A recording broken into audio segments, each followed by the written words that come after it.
Hello and welcome back to the Movie Pope podcast. And today we are taking a look at Mickey 17, the Robert Pattinson movie that's set to come out March 7th, which is about a young man who goes off into space and, well, he gets killed and resurrected and gets killed again and resurrected. But before we dive into this trailer, remember to like, comment, subscribe, and let us know down in the comments below if there are any movies or TV shows or trailers you want us to do reactions to. We're always looking. So, Lee, the last time we saw this trailer was around November when we went to go see Gladiator 2. Gladiator 2, yep. And I remember telling you, I was like, we're definitely going to see that movie when it comes out. Yeah, I agree. It's just so unique, like in terms of the story. Like, it's kind of a welcome relief because most of the trailers that we've been seeing so far and reacting to have pretty much been franchises or basically reboots of movies from the 80s. I mean, what were your thoughts when you first saw that trailer? No, I totally agree with you on that. I feel like there's just a lack of people willing to take risks to do something different. And I think that's kind of getting us into this, we hear about Marvel burnout, or to your point, right? We watched Gladiator 2, right? A movie that's a sequel from something done almost 25 years ago, right? We're getting a sequel now for something. I mean, I don't think anyone's been clamoring for a sequel for that, right? It definitely did not feel like a sequel to me, at least not in the way we would want it to. So it is really refreshing to get something new. And hopefully this is something that sticks out, because I think we really need to have people feel confident that you can go out there and make something new or unique and it still gets a following. It doesn't have to be, a prequel or a sequel or a Disney remake or, some superhero thing in order to get a good box office. You can have original thoughts too, and people will go out to see it. So I will be very curious to see what we see here from, a Robert Pattinson led thing that obviously, everyone knows him from Twilight, but obviously making a big name for himself and a lot more than that. So I'm glad to see him being a fixture in this movie. Well, I mean, also this movie is directed by Bong Joon-Ho, who directed Parasite, which was a critically acclaimed movie. I think that won an Oscar a few years ago. Yeah. Yep. So that's so that I'm really excited about that, because you really don't hear that much from Bong Joon-Ho.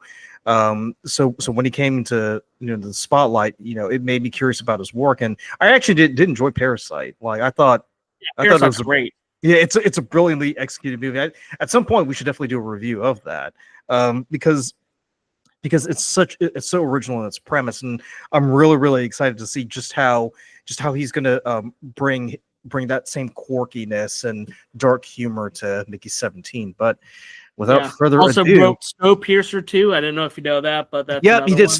That's right. It's Snowpiercer 2. Snowpiercer, I'm a little bit more hesitant about, just because it kind of felt like Chris Evans was in his wheelhouse. Obviously he didn't have a shield or anything, but it kind of felt like more contemporaneous with all the other Marvel movies that were going around, instead of it being a reject or antithesis of convention. So I feel like with Mickey 17, it's kind of rejecting the whole superhero / franchise reboot and just doing its own thing. Yeah.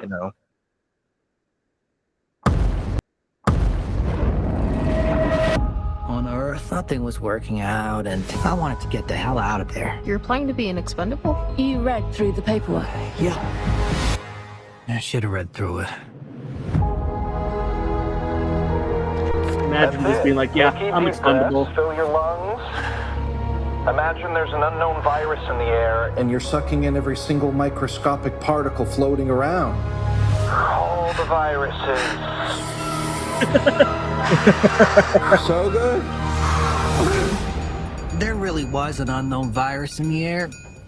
Lethal one. See you tomorrow. Wow. Yeah, the strip just kill the guy. Almost every single one of you will be remembered throughout history. They made me work my ass off, giving me one shitty mission after another. You're an expendable. You're here to be expended. Every time I died, they just printed me out again. Everyone asks, what's it feel like to die? ship was filled with mostly dickheads. But Nasha, she's always loved me. That's when everything changed. Multiple. In the case of Reminds me a lot- multiples, we exterminate every individual. Which body goes first? One at a time is twice the fun. You don't look like you're printed out. You're just a person. It's not your fault. This is a fight to the death.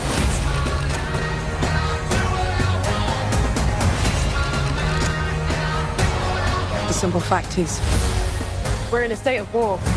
And our survival is in the balance. I got a job to do. Mickey Bonds. It looks really good too. Fighting right The to the production end. value is still really My strong. great gift to Yeah. mankind.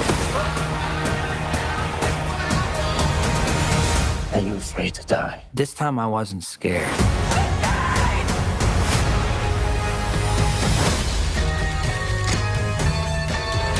Yeah, no, it's interesting. I like you mentioned like the quirky humor, right? And I definitely could see it.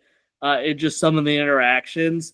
I mentioned really briefly. I don't know if you've ever seen the movie Moon, but kind of deals with I guess a similar premise. And I'm sorry for anyone that I'm spoiling that for. Where you have Sam Rockwell on the moon, and he has different versions of himself that he runs into. So it kind of gives me a kind of a similar vibe with that. Whereas obviously Moon was a lot more, I would say like a lot more serious, where this is going to be a lot more playful. But I do kind of like this idea of, he's out there and he's kind of just like a test dummy, right? Like he's out there just like breathing in the terrible diseases out there. You saw him out there running with a farm of all these, weird little worm-like creatures. Just a lot of very interesting things out there. So it looks like hopefully something that people will be attracted to, that are looking for something that I would say breaks the mold of what we've been seeing so much of. Well, I was going to say, because it sort of reminds me a bit of Groundhog Day, to dig a little bit deeper in the past. Yeah, absolutely. He keeps dying, but he keeps coming back and doing the same old shit. So when I was watching the trailer earlier, because we did mention how this is sort of this is sort of pushing back against the convention of either it's a Marvel movie or DC movie or it's a reboot. Do you think that movies like these are going to start leading, I guess for lack of a better word, a resistance against conventional Hollywood filmmaking? Because I hope so. Because you got a big name like Robert Pattinson. We saw Mark Ruffalo in in that movie as well. I mean, do you think like we're seeing a sort of renaissance where we could possibly start seeing standalone movies that are great, that are character driven and aren't necessarily tied to or beholden to doing any sequels or anything like that? I certainly hope so, right? I think we desperately need to see more of this type of stuff. So I'm really interested in not only watching this, but to hopefully watch the success, so we get kind of more unique or different ideas out there than what we've been getting. So yeah, absolutely. I feel like this is going to be a good test or a good barometer for that. Not to say that there's not anything out there that's like this already, but I want to see more of that stuff. It's good that I think Marvel has only like 2 properties coming out this year, because hopefully that gives people this like void of like, hey, cool, if I want to go out and watch something, I'm going to take a chance on something maybe I didn't want to watch when I was watching, Avengers the 15th or whatever else is going to be out there. And one thing I also want to point out, like, let's not forget poor Toni Collette right there. You're going to call it Mark Ruffalo. Let's talk about Toni Collette. Also love seeing her in that. And also saw really briefly Stephen Yeun. So, definitely going to be very curious how this goes. And I agree. I think when we saw the first trailer during Gladiator, we're like, yeah, that looks interesting. And I would say my interest is still very much peaked with this. So I think we can safely put this on our calendar for what we're going to be watching for this year. Yeah, I mean, we'll definitely see it like either Saturday or Sunday, and we'll definitely do a review of it, because I'm really, really excited about this movie. I think Robert Pattinson is perfectly cast in this movie, and I love the voice that he does too. Like, yes. It's like that's the thing that stands out. I'm like, it's just so nerdy. Like, you get the feeling like this is a guy who's a nobody, and he really isn't expendable.